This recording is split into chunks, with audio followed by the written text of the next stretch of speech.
যদিও সাংবিধানিকভাৱে এটা কথা লিখা আছিল যে 6 মাহৰকৈ অধিক ব্যৱধান এখন অধিৱেশনৰ পৰা অন্য এখনলৈ হ'ব নালাগে সেইটো এটা সাংবিধানিক কথা কিন্তু বিভিন্ন সময়ত বিভিন্ন কথাবাৰ্তাবিলাক আলোচনা কৰিব লগা হয় চৰকাৰৰ ভুল কামৰ সমালোচনা কৰিব লগা হয় চৰকাৰক গঠনমূলক পৰামৰ্শ দিব লগা হয় এই গোটেইবিলাক কথাৰ প্ৰতি লক্ষ্য ৰাখি অসম বিধানসভাত নিজাববীয়াকৈ এটা আইন কৰা হৈছিল যে প্ৰতি বছৰে 45 দিন অতি কমেও সদনৰ কাৰ্য হ'ব বিধানসভাৰ কাৰ্য হ'ব আৰু তিনিবাৰকৈ বিধানসভাৰ অধিৱেশন হ'ব এই কথাখিনি যোৱা সময়ত চলি আছিল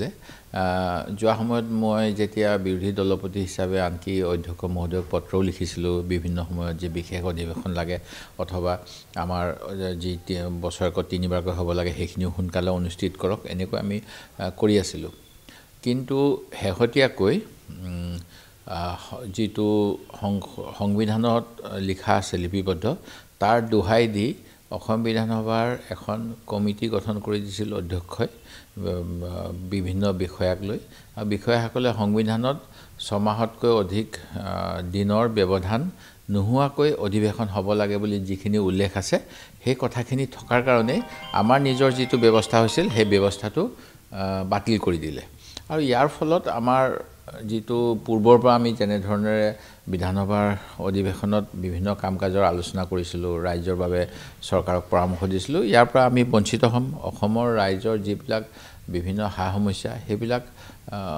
আৰু অধিক উত্থাপন কৰাৰ পৰা বিৰোধী বঞ্চিত হ'ব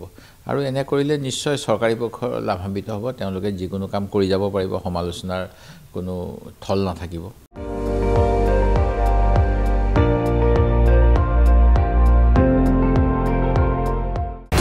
আপুনি চাই আছে ND24